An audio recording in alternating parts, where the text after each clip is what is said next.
반갑습니다. 한명나 220일 사사기 9장을 통하여서 하나님께서 주시는 지혜와 지식으로 말씀이 깨달아지고 그 말씀을 가지고 삶을 사는 저와 여러분들에게 간절히 소망합니다.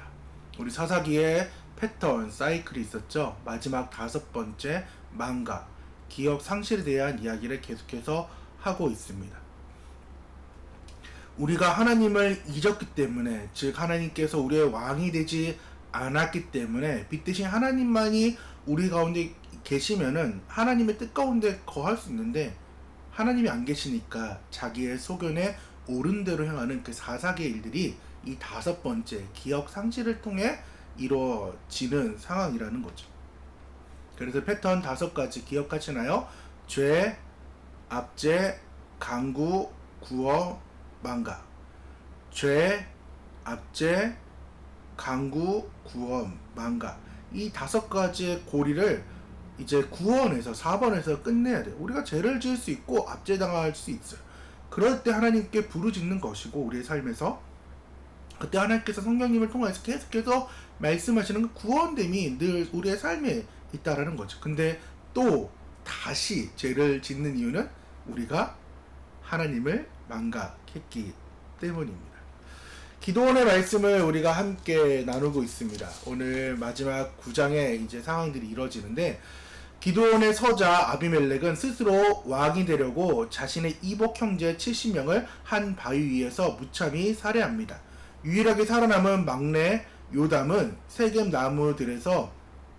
사람들에게서 나무 비유를 통해 아비멜렉의 포악함과 세겜 사람들의 어리석음을 폭로합니다. 아비멜렉은 결국 한 여인이 던진 맷돌 윗짝에 맞아 비참하게 죽습니다.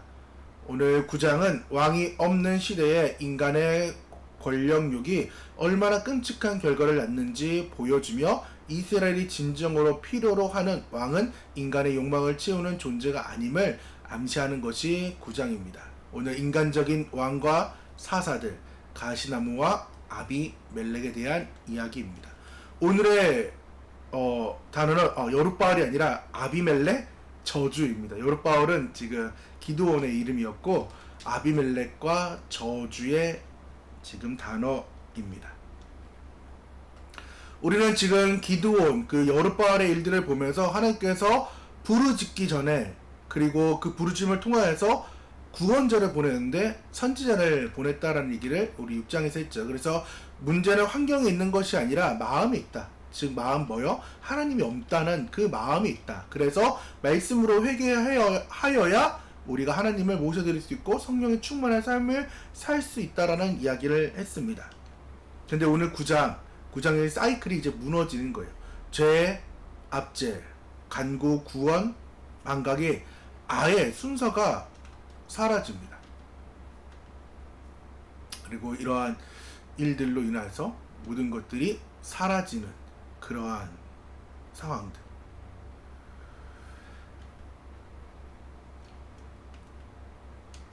이 아비멜렉은 기드온이 이제 첩을 통하여서 낳은 아들이며 세겜에서 살았습니다. 그것은 출생부터가 가정에서 소외되었다는 것을 의미합니다. 즉 아비멜렉은 쉽게 말해 아빠와 살 수가 없었던 상황이었죠. 그래서 70명과 달리 서자였으며 상속받는 그 입지가 너무나도 작았습니다. 그는 그의 수중에 무언가를 넣어야 만족하는 사람이었는데, 가져야 만족되는 사람이었고 그 의지가 확고한 사람이었습니다. 근데 아비멜렉은 세겜에 있는 그 어머니의 형제들에게 가서 아버지가 왕같은 존재로 살지 않았느냐, 말은 왕처럼 군림하지 않겠다고 이야기했지만은 에봇도 만들고 자색옷도 입고 또한 전리품들 이런 것들 다 달라고 하지 않았느냐.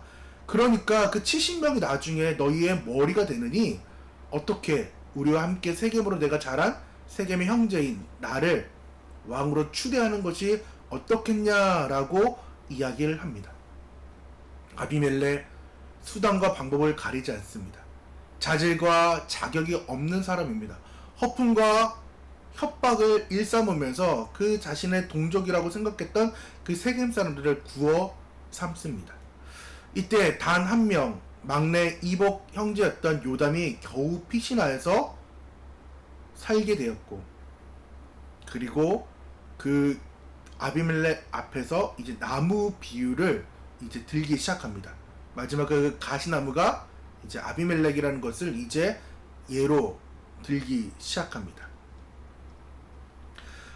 나무들이 이제 많이 있었습니다.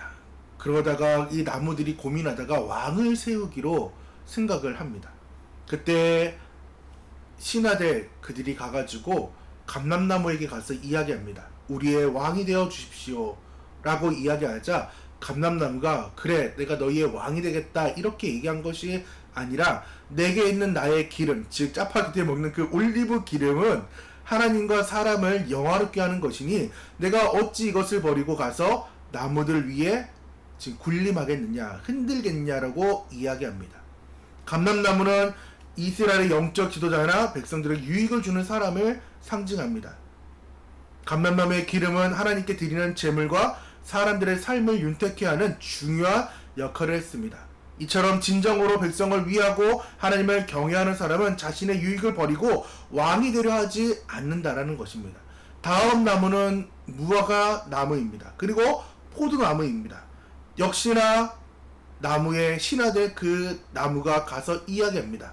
무화과 나무와 포도나무에게 우리의 왕이 되어달라고 이야기할 때 무화과나 포도나무도 내가 하겠다 이런 말이 아니라 똑같이 이제 감람나무처럼 이야기합니다. 달콤한 열매로 그리고 기쁨을 주는 술을 버리고 내가 어떻게 왕이 될 수 있냐라고 거부를 합니다. 나는 백성에게 기쁨과 풍요를 주는 그러한 사람이 되고 하나님만이 또한 왕이 되며 나에게 주신 그 은사대로 삶을 살겠다라고 또한 이야기합니다. 감람나무, 무화과나무, 포도나무는.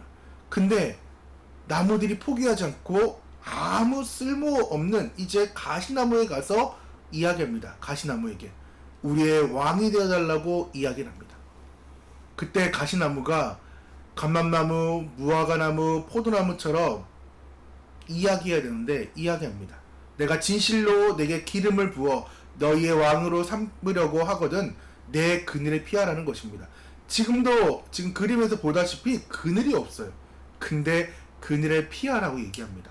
그리고 내게서 불이 나와서 내 머리에 백향목을 사르는 그런 나무가 나니까 이제 내 그늘에 숨으라고 오히려 이야기합니다. 가시나무 아비멜렉을 상징합니다. 가시나무는 열매도 없습니다. 그늘도 없습니다. 아무런 유익을 주지 못하는 것이 가시나무입니다. 그리고 그 가시나무는 다른 나무를 해치기도 합니다. 또한 건조한 이 날씨에 그늘이 없다 보니까 자신을 태울 수 있는 그런 불의 존재로 바뀌게 된다라는 것입니다. 즉 아비멜렉은 백성들에게 아무런 유익을 주지 못하고 오히려 갈등과 파멸만을 가져올 것을 지금 살아남은 막내 요담이 지금 세겜 사람들에게 비유로 이야기를 하는 것입니다. 그리고 요담은 이 세겜 사람들에게 아비멜렉을 왕으로 세운 것을 대해 저주를 이야기합니다.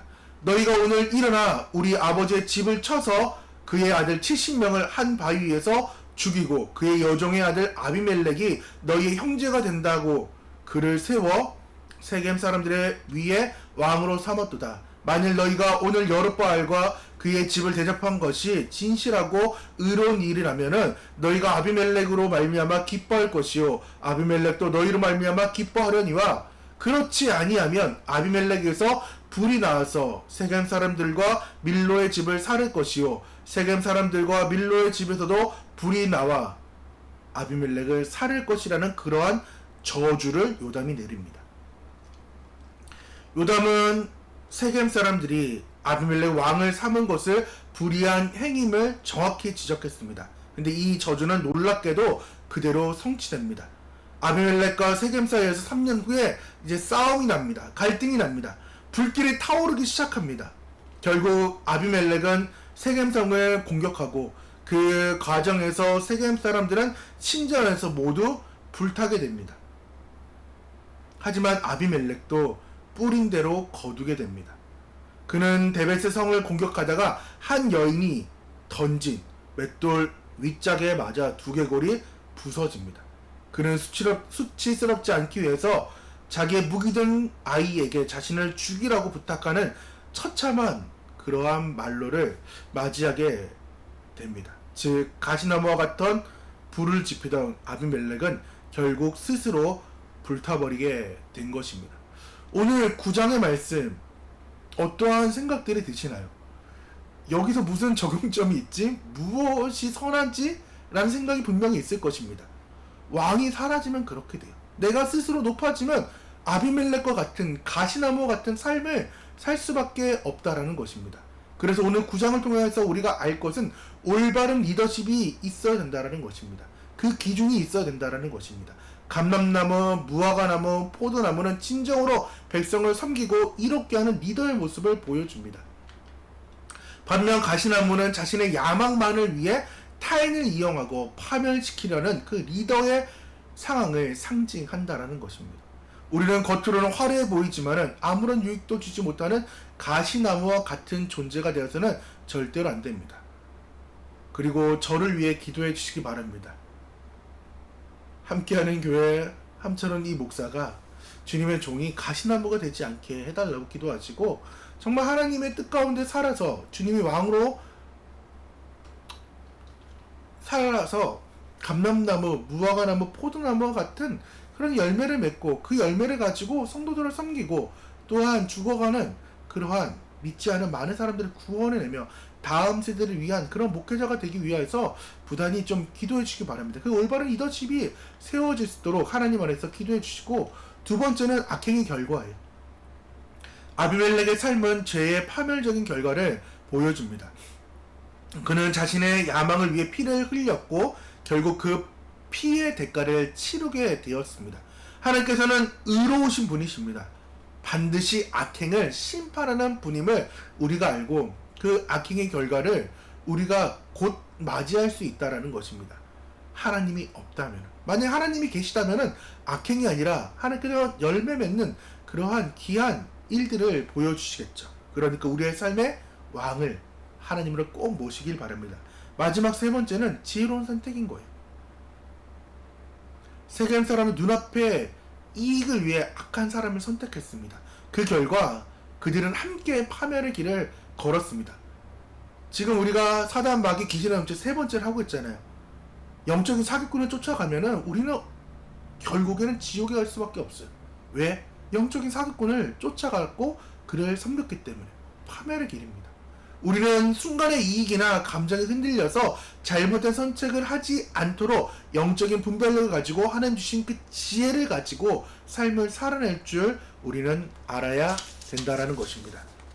그래서 오늘의 말씀을 통하여서 감람나무, 무화과나무, 또한 포도나무처럼 열매를 맺는 그런 나무, 하나님께 영광을 돌리는 삶이 되어서 나의 왕은 누구인지, 그 왕에게 감사하며 찬양하고 있는지를 점검하시고, 하나님께서 심판하는 그 상황들을 보면서 나는 어떤 마음이 들었는지 오늘 9장을 깊이 또 묵상하는 저와 여러분 되기를 간절히 소망드립니다. 우리 함께 기도하며 나아가도록 하겠습니다. 사랑과 은혜가 풍성하신 하나님 감사드립니다. 오늘 이 시간 우리의 마음을 주님께 올려드립니다. 우리의 삶을 지켜주시고 늘 함께하여 주시는 은혜에 감사합니다. 주님의 말씀을 통해 우리의 마음을 깨닫게 하시고 주님 뜻대로 살아가도록 인도하여 주옵소서. 우리가 혹여라도 세상의 화려함과 이익을 쫓아 참된 가치를 잃어버리는 그런 어리석은 삶을 살았다면 하나님, 우리의 삶을 감람나무와 같이 하나님과 이웃을 위해 열매를 맺고 영광을 삶이 되게 도와주시며, 무화과나무, 감람나무 같은 그런 포도나무와 같은 그러한 삶을 살 수 있도록 주여 붙잡아 주셔서 우리가 세상의 유혹에 또한 제약의 불길 속에 흔들리지 않고 믿음의 방패를 굳건하게 세워 성령으로 우리의 마음을 불지피며 거룩한 삶을 살아낼 수 있는 그런 용기를 우리에게 허락하여 주옵소서. 이 모든 말씀